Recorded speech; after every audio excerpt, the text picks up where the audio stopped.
ናትናቁት በግቡ አትጣሉ ውዶቹን ወዳችሁ ጌታን ተቀበሉ።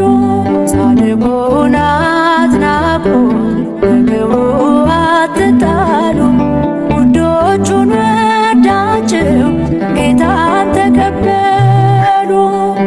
እናንተን የሚቀበል እኔን ይቀበላል፣ እናንተን የሚጥል እኔንም ጥሎኛል።